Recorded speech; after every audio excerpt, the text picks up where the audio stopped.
another episode of Time Out with McCallie. Today we are back live with another great show today, talking about week 3 of the NFL. Oh my goodness, there was a lot of chaos, a lot of blocked field goals, a lot of game winners, a lot of crazy things that happened in the NFL this week. The Eagles pulled off a miracle comeback. Isaiah Rodgers had probably one of the greatest games I've ever seen a defensive back play.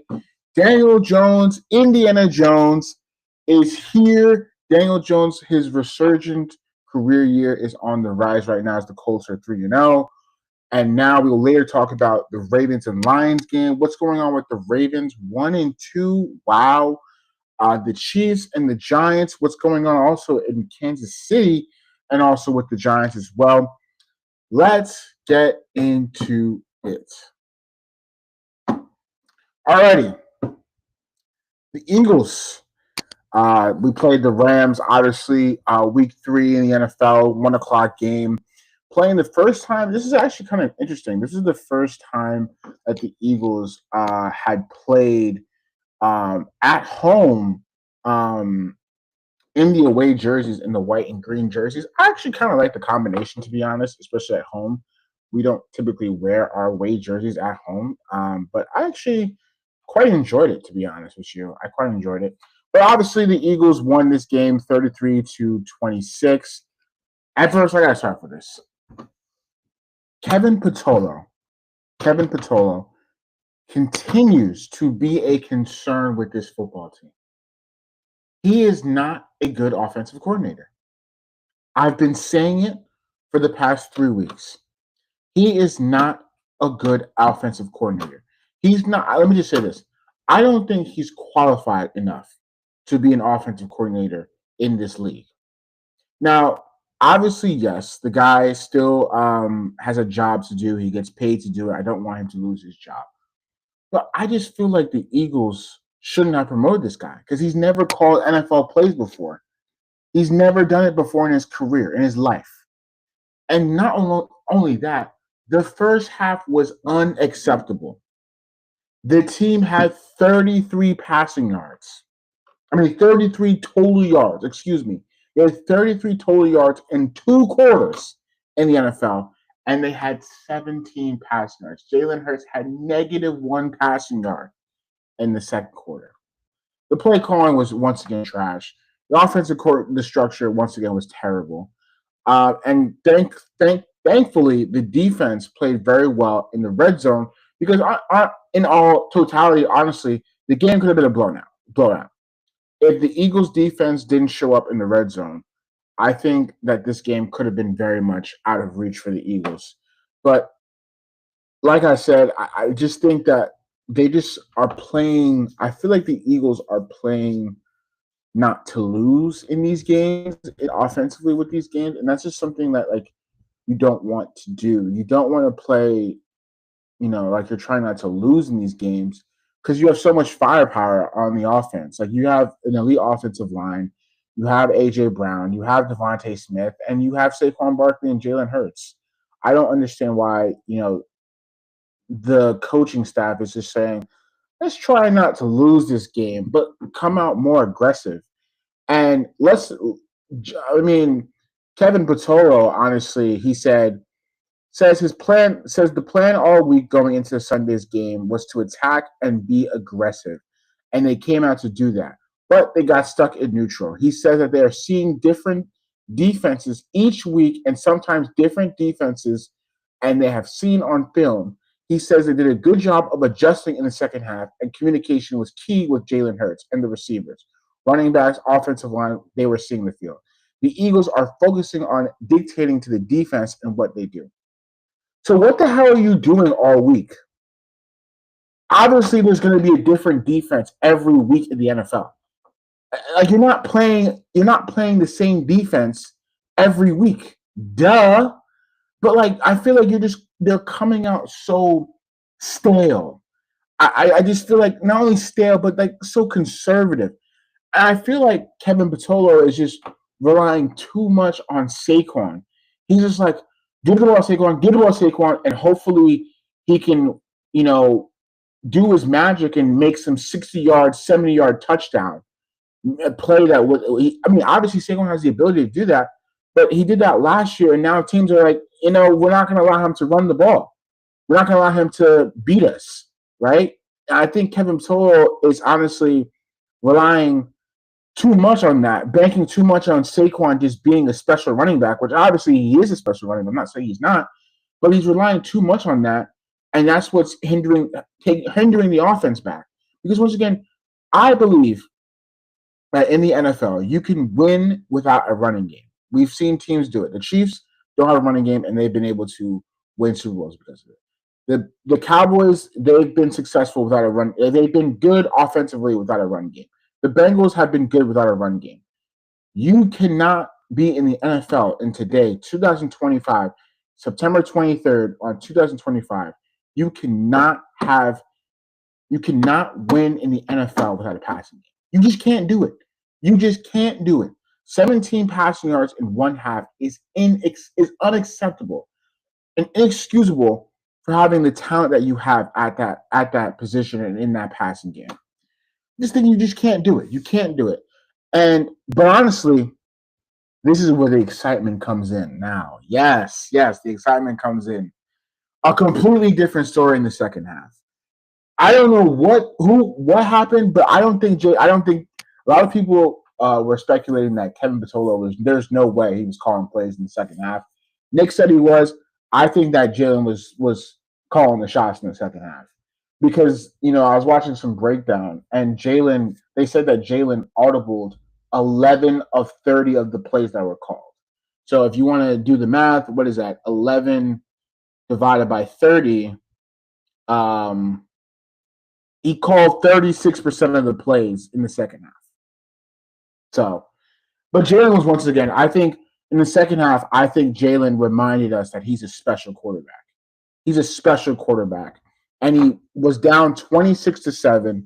Not many quarterbacks, in a situation, down 26-7 at home would will their team back into winning the game. I mean, it was an all-around team effort. I'm not just saying it was just Jalen Hurts.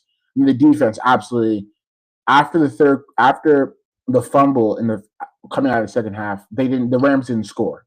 They did not score at all. They were completely shut down, couldn't do anything in the red zone. Obviously, 2 blocked field goals.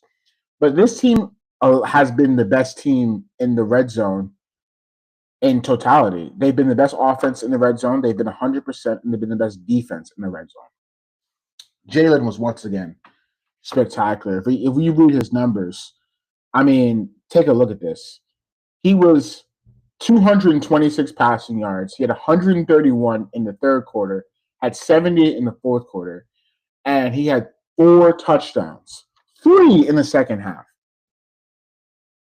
And he led a game-winning 90-yard drive on 4th and goal, throwing the game-winning pass to Devontae Smith. I think he just reminded everybody that he's a special quarterback. He's a special quarterback and an elite quarterback, because not many quarterbacks can do that, down 26-7, and still will his team back to win the game and take the lead. It's just my quarterback, man. Jalen Hurts is now 17-0 in his last 17 games, including the playoffs. He has not lost in a calendar year. Jalen Hurts has not lost a football game that he started and finished since literally the upcoming week now, September 28th. Special quarterback, man. Jalen's a special quarterback. He's reminded everybody that he's a franchise elite quarterback, and I just wouldn't want to have any other quarterback on my team than Jalen Hurts. I think his best skill trait is finding ways to win the game. He's an extremely clutch quarterback. He makes the plays he makes a lot of winning plays. He makes a lot of talented plays with his arm or with his legs. He can beat you with his arm. He can beat you with his legs, and he makes winning plays. He's been doing it for the past 3 weeks, and he's shown everybody that, hey, I could still win this league. I'm still a great quarterback, and I can show you ways that I can win. But he even said himself, look, we completely did that to ourselves in the first half. We played awful football, and we need to be better. We need to be better. We need to play aggressive football. And he said in the second half, That's what Philadelphia Eagles football looks like. That's what Eagles football looks like in the second half. A balanced attack approach. Because if the Eagles can play like that in the second half, offensively, they can become unstoppable. Because now if you open up the passing game with AJ Brown, Devontae Smith, it leaves Saquon to eat. And Saquon can eat, and he's shown us that he can eat. Because once you implement the passing game, Saquon's gonna eat. We know he's gonna eat. So we can't just rely on the run game, run game, run game, run game, run game every play.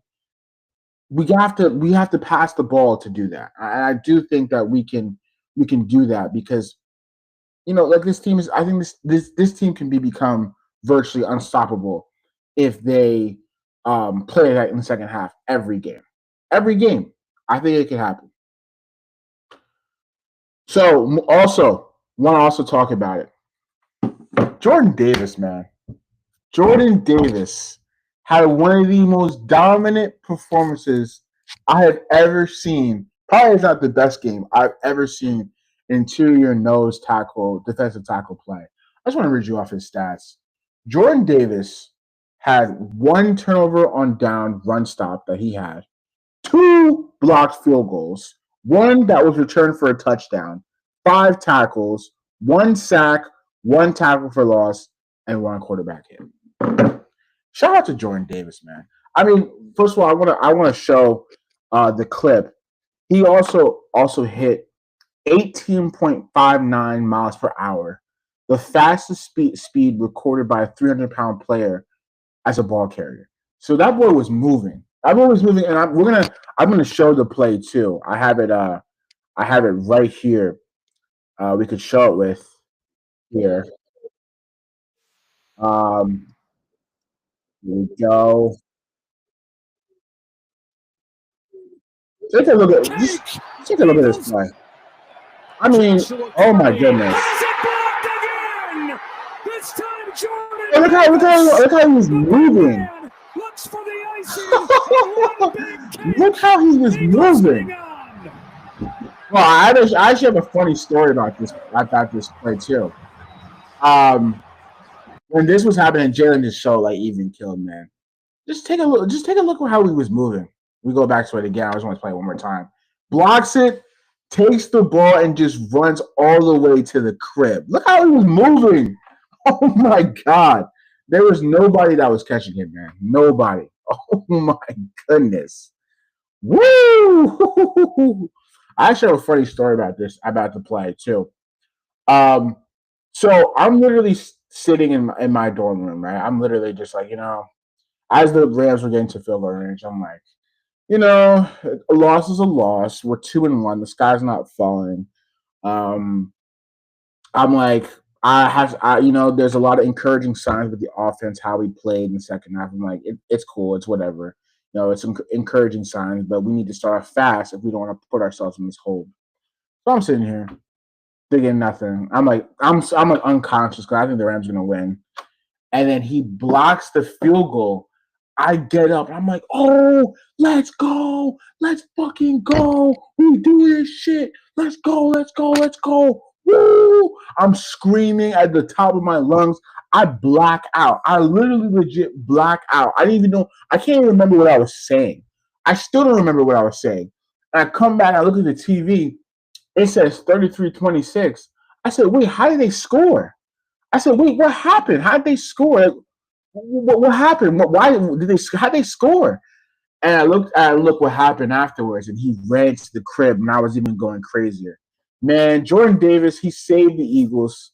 He had 2 blocked field goals, man. I mean, a lot of people are going to also say, like, oh, man, the Eagles are literally the 24 Chiefs. That 24, you have no ball knowledge. The 24 Chiefs were not a good football team. Can I just say that? They were not a good football team. And the reason why they were not a good football team is because they showed when they played in the Super Bowl, they got their asses whooped, right? They had a lot of games, a lot of one-score games that could have gone either way, and a lot of the games went their way. I mean, yes, granted, the Eagles have had some one-score games, but, like, they're not, like, fluky wins. I think that Jordan Davis, like, kicked and blocked field goal. He did it twice. Him and Jalen Carter did that shit twice. So I'm just saying, man. I'm just saying. Um, we want to win. It's just such a good time to be a Birds fan, man. It really is. And we also too we need to Eagles fans, Birds fans that watch this, Birds fans that watch this. We need to do a check on our totality on real Eagles fans, testing these real Eagles fans. Because I met two since I've been here on campus, and I was I was on the elevator going up from I was getting Jamaican food while I was going to watch week 2 of the NFL Sunday, and this guy was wearing an Eagles jersey. I'm like, he was wearing a black Saquon jersey, like one of the black Saquon jerseys, not like the signature black jersey that we wear. It's like one of those like custom made black jerseys. And we're talking about the game. And as I'm leaving the elevator, as he's leaving the elevator, I told him, "Yo," I said, "Go Birds." He didn't say it back. I said, "Oh, he's not. This is probably one of the newer fans. One of the newer fans. We need to do a check now. We need to do a check on these real Eagles fans." Another one. I found another one. I was at the radio station doing the radio station club, right, as well, here on campus, and I'm talking about the Eagles on the air, and like he's saying, like this guy next to me, he's also an Eagles fan, and he's like, "Man, like I think the Eagles should have lost. We should have lost the game. We should have lost." I'm like, bro, you cannot say that. As an Eagles fan, you cannot say we should have lost. No, damn it, we won for a reason because we were the better football team. The offense played one of the best offensive games that they've played in a long time. I'm not trying to hear all that. And we were talking about some of the best teams ever, and I mentioned the 24 Eagles because why can't I say the 24 Eagles? They were the best team that I've ever watched. And he's competing. He chose the 21 Rams, and he's saying we, as in the Rams. We gotta do a check now, y'all. We gotta do a check. All right, moving on to the next segment of this show today, talking about the Chiefs versus the Giants. The Giants continue to struggle. Them dropping to 0-3. The question, as of now, before I wrote this, the question is whether Jackson Dart can save this team and their jobs. I don't think so. Doubtful. Russell Wilson looks absolutely finished. I think one of the worst goal line sequences I have ever seen. And the Chiefs also don't look sharp either. The offense looks very inconsistent, and their running game remains a glaring weakness. And so this game, honestly, I'm watching this game on Sunday Night Football. It was a very, very ugly football game offensively for both these teams. It does not show an indication on how both these defenses looked because both offenses played like crap. Just going to call it. I think Russ is finished. I think his career is like done, honestly. And that's no shade to him on saying he's not a good quarterback. He's a Hall of Fame quarterback for sure. He's going to be in Canton. But I just think that it's time to lace him up, brother. It's time. He's not good anymore, unfortunately. And if the Giants continue to play Russell Wilson, I genuinely believe that John Mara would have fired Joe Schoen and Brian Daboll before the season because he's not good. He's not good. And this was honestly like I just like it's either Russ is either throwing a deep ball that is not even like remotely close to being open. It's double team, triple. It's a bunch of traffic around the receivers, and he's trying to kill Malik Neighbors because that's all he throws to Malik Neighbors is the deep ball. And he either does that, or he's sailing somebody, or he's underthrowing the ball and he's throwing a check down, and he's also taking a sack too. It's just like kind of like a hilarious thing to watch when you're watching Russell Wilson play football now.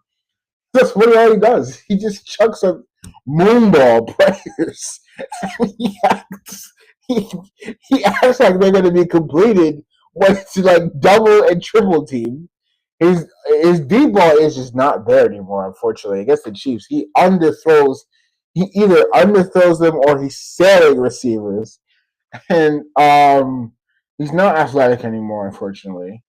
And he's either doing that, checking the ball down, or taking a sack. And their offense looks putrid. So yeah, I mean, maybe the Cowboys defense also might be trash too because Russ lit them up, and so did Caleb Williams. So that could be a thing, right? Dude, wow. I mean, I have a video right here of Russ playing like one of the. I have it right here. It was honestly one of the funniest sequences I think I've ever seen in my life as I'm watching a football fan. Look what he look look what he does on first goal. He throws it out of bounds. No one is there. Flag. And then I don't know what Brian Daboll was thinking running a quarterback draw with Russ at 36 years old, and then he just completely just throws it to no one right here. And this is the funniest play. He just throws it. It's fourth goal. Look at this. It's fourth and goal. It's fourth and goal, right? It's fourth and goal. Oh my gosh. Oh my gosh. Oh my gosh. It's fourth and goal. And his explanation with this in the post game, they asked him, they're like, yo, Russ, what were you thinking? What was your thought process on the fourth down and goal? He said, I was just trying to get to Theo Johnson. The ball just sailed for me. Theo Johnson is Theo Johnson is right here, and the ball is right here. I'm watching this in real time. I couldn't believe it. I couldn't believe it. The ball completely sails on him, and it hits the crossbar.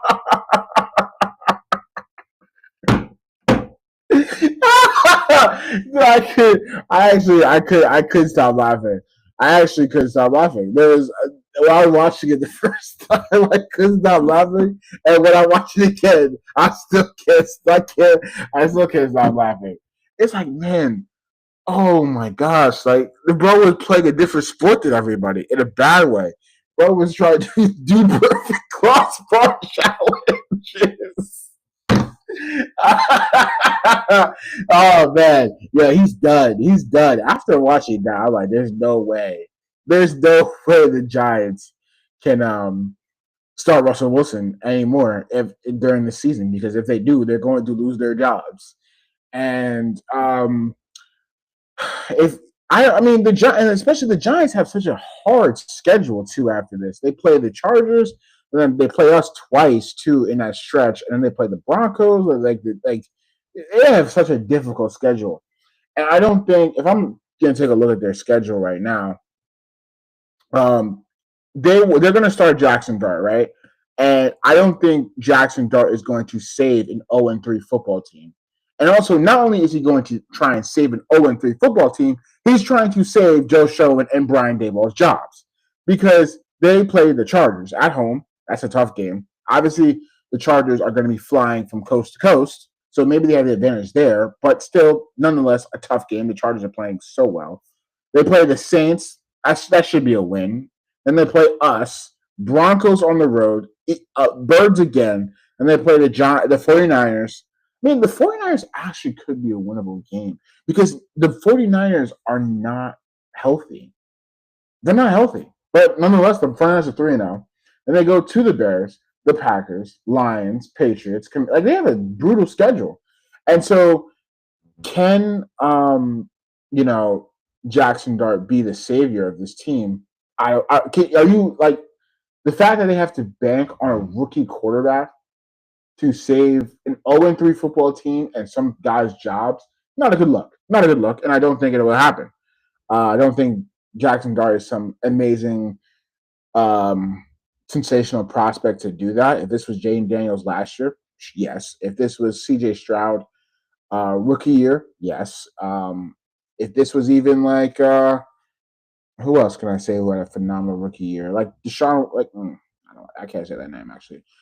Then yeah, I think those guys can do it, but I don't. I don't think Jackson Dart is going to save the Giants season, especially being an 0-3. So I mean, unfortunately, it leads to like their jobs, and honestly, I think their jobs are going to be they're going to be gone there because it's going to be a new regime. Unfortunately, it's just something unfortunate that's going to have to happen. So oh well. The Chiefs in this game, I don't think the Chiefs are honestly all that good too, all that great either. They didn't look very sharp. The offense is very, very inconsistent. And I also want to show um, another like kind of funny play that happened in this game too. I mean, this game was just all completely um, like just completely like hilarious because what in the world was going on in this football game? Isaiah Pacheco um, had one of the plays of a lifetime in this game. He actually ran backwards. He ran his route backwards. It was just like I couldn't believe it. I actually couldn't believe it. He ran his route backwards because in this football game, Mahomes and everybody else, they were throwing like backwards passes. I'm like, what is going on here? Like, why their offense looks so like discombobulated? It looks so inconsistent. The receivers, like, they're not getting open. I mean, credit to Tyquan Thornton, but take a look at this play, y'all. Take a look at this. Take a look at this, man. I couldn't believe it. I couldn't believe it. Look at Isaiah Pacheco in this play. So Mahomes is expecting Pacheco to be right here, obviously. Like he's expecting him to be right here so he can run here. Look where Isaiah Pacheco is. He's running. His face and his hips are going towards here, and Mahomes is expecting the ball to go here. I couldn't believe it. I couldn't believe it. Look at this.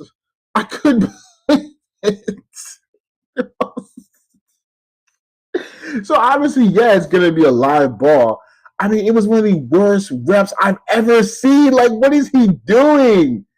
Oh man, but obviously, look at Pat, man, being such a team guy, rips the ball away from the defensive lineman because that would have been going for 6. I mean, shout out to Isaiah Pacheco for going to Rutgers and being one of the few Rutgers players to win multiple you know Super Bowls and whatnot. But I think he's a terrible running back, man. He's just not good. He's not good. And that rep right there just showed why he's not that great either. I mean, what a horrible, horrible, horrible rep.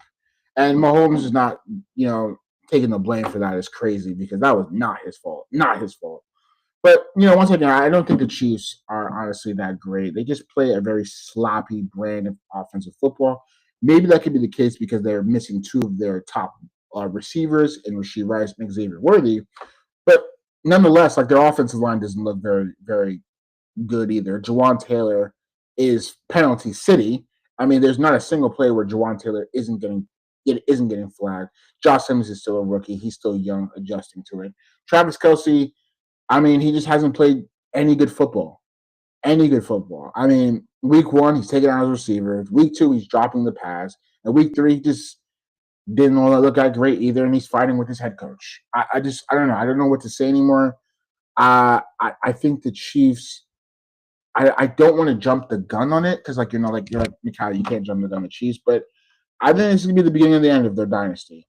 They're 1-2, and they're playing a Ravens team at home. They've done well against the Ravens, but what shows you the indication that they're going to win this game against the Ravens? They could be very much be 1-3, and 1-3 is not good territory where you want to be if you want to win the playoffs. Because not only if they end up being 1-3, it'd be tough for them to win the division because not only are they 1-3, the Chargers are 3-0. They're 3-0. And I just don't think that the Chiefs honestly show me the conviction that the Chiefs are going to win this division and have a really smooth, comfortable year. I think the Chiefs don't have a good running game. Their receivers aren't all that great. Their offensive line is honestly questionable with how, together they play. And their offensive play style is just not that great anymore. They're not explosive as they once were. They're not, you know, their offense just hasn't looked that great. And that's just the begs to the question, like, what is the issue? I don't think it's Mahomes. I think honestly Pat has, carried the load on the offense, and I don't think the offense is making him better than what he actually should be. Um, because he's had to do all the work. He is their run game. He is their passing game. He is their Unfortunately, he is their O line. And when you had back then, when you saw them play so well, when they had Tyreek, when they had a younger Kelsey, when they had a better offensive line, he played better football. He played a lot better football, and he played amazing football. And it begs the question: like, can the Chiefs orchestrate that level of team for them to get back to that situation? Do I think they can do it? Yes, but that's just really begs the question. Shout out to Tyquan Thornton, played an awesome game. Their defense played well against a horrible Russell Wilson, but that's all I have to say. Ravens, the next segment, the Ravens played the Lions. The Lions put together a complete performance, outplaying, outcoaching, and out executing the Ravens on the road. A statement win that proves their legitimacy. The Ravens have major questions. Coaching may be holding them back, and Derrick Henry looks like he's entering the near end with his ball security issues. Yes, unfortunately, Derrick Henry is not washed, but there is one thing that he might be washed in its ball security. He has fumbled the ball in 3 straight games. It's not good, and the fumble couldn't have happened in a worse time, honestly. And that's where the fumbles have been at a worse time. Um, Once he fumbled, the game was over. And I don't even think that the Ravens. This was the first time that they had been held under 100 yards in the Lamar Jackson era, which is kind of crazy. And Lamar was sacked 7 times. It's like, wow. The fact that the Lions were able to get Lamar Jackson on the ground that many times is pretty crazy. It's pretty crazy. Um, yeah, I mean, shots to the Lions. I think Dan Campbell once again proving that he's one of the better coaches in the National Football Game. I certainly gave him a lot of slack after Week 1, and the coordinators played very well. I think his name is Calvin Joseph. If I want to be mistaken, or I could be wrong on his name. Uh, their coordinators played an outstanding football game, man. They coached. Had a brilliant game plan. Dan Campbell, being the coach that he is, going for it on 4th down, trusting his team and trusting their ability to get these 4th downs, and just being a coach that has a lot of faith, and that's what you want to see in a head coach. He plays with a lot of faith, and they just outplayed the Ravens, outcoached them, and out executed them. They just walked down the Ravens defense is soft, and the Ravens have I've been saying this for a couple of weeks now. John Harbaugh is holding this team back, and their defense looks soft. The Ravens play a soft brand of football. They just do. They play a very soft brand of football. Their defense plays extremely soft. They don't tackle. They can't tackle. They can't cover. They can't do anything. Right? They just play soft. It's just what it is. They play soft. Offensively, Derrick Henry getting the ball 12 times, not good. Obviously, Lamar played well, but they just don't play a good brand of football. They're not playing good football right now, and if they fall to 1-3, oh my goodness, that would be a disaster. Just an absolute disaster if they fall to 1-3. I just think that they got punked. They got punked, and that's just what it is with the Ravens. They're getting punked, blowing leads and just getting punked at home. It's not good, man. It's just nothing that you want to see right now with the Ravens. And I shot to the Lions. The Lions they showed you that they might take a step back after the Week 1 game, but after this game, they actually might take a giant leap forward after this game, going on the road in the tough environment. And it's a tough ground. It's a tough Ravens team. They played so much better. They played a lot better and a lot better, and it should be an encouraging sign for Lions fans. All right, moving on to the next segment of today's show. The Bears and the Cowboys. The Cowboys could very easily be 0-3 right now. Their defense has been exposed and looks overrated. Personnel decisions and head coach Matt Eberflus are a major concern. The Bears' offense played well under Caleb Williams, showing flashes of what they can becomes. Still, the Cowboys' defense issues create real doubts about whether this team can contend moving forward. So I want to talk about this game really quickly. You know, I want to say this. I think Bears fans should feel encouraged and excited in how the team looked. They have been showing a lot of flashes the first two games of the year, especially Caleb has looked a lot better, right? But I wouldn't go like too far off the cliff, with this football team and this offense because once again, like the Cowboys defense is trash, man. I think it's trash. I think it's the worst defense in the league.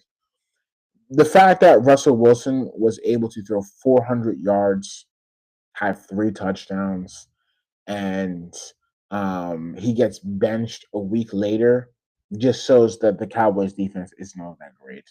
And a lot of people are going to say like, "Oh, let's just blame Eberflus. Eberflus isn't that great." No, I don't. I do think that Eberflus isn't all that good either.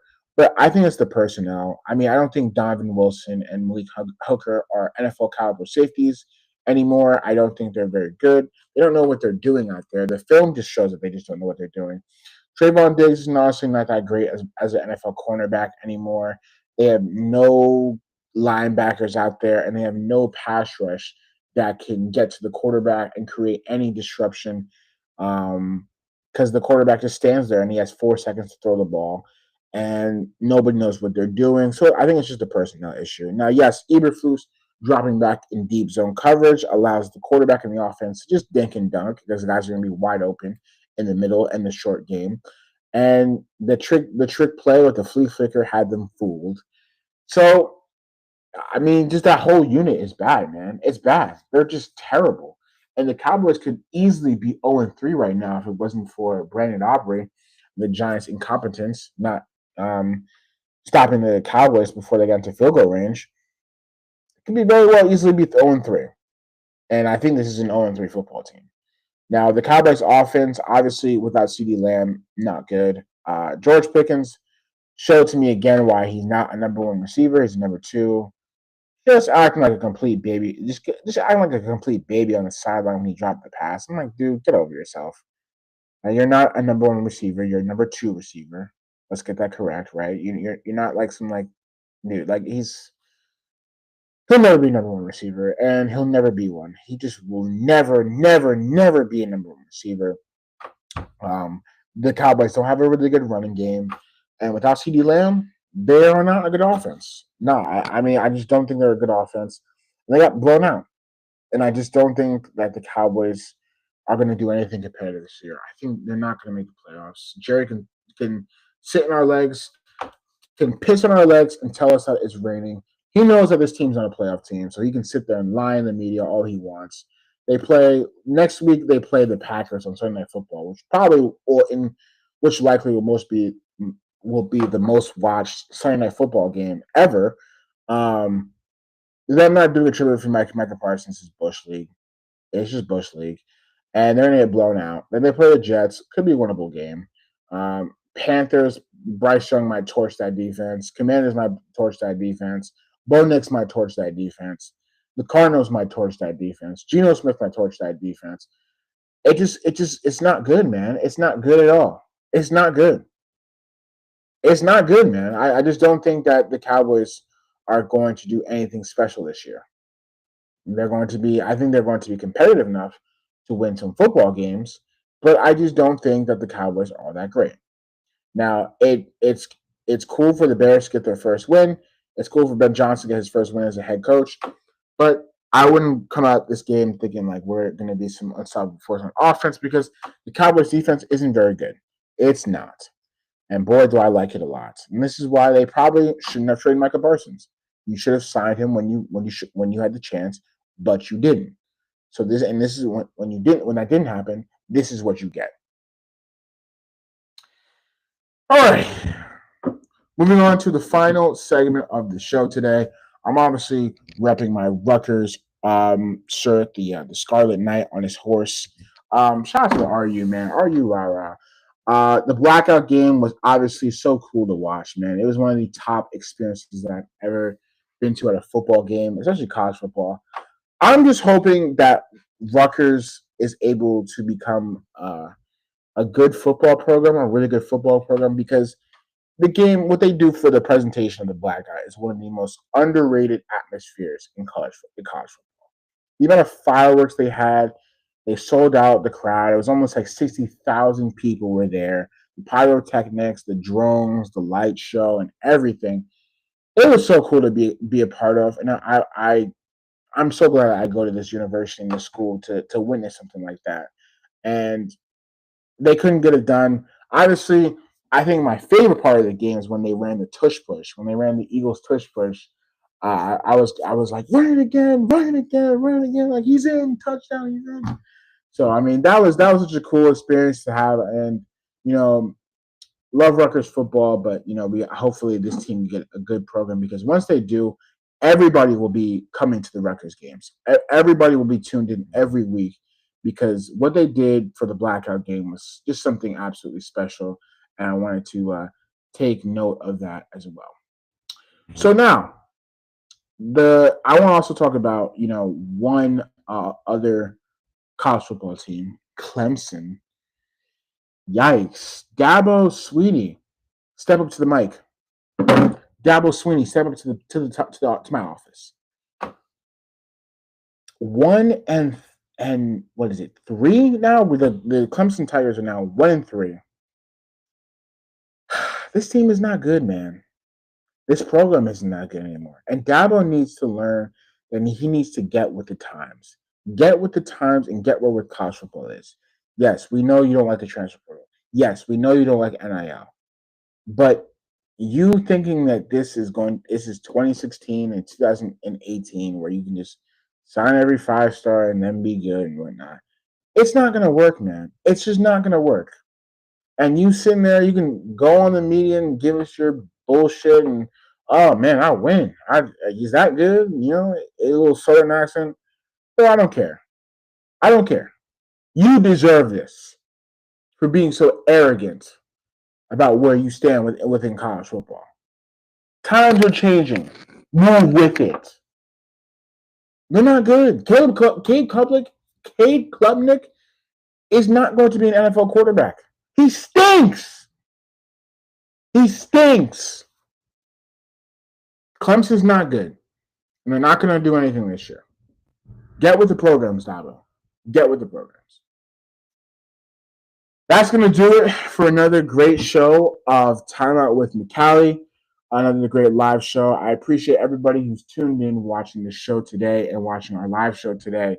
We're going to continue doing this for more weekly shows and live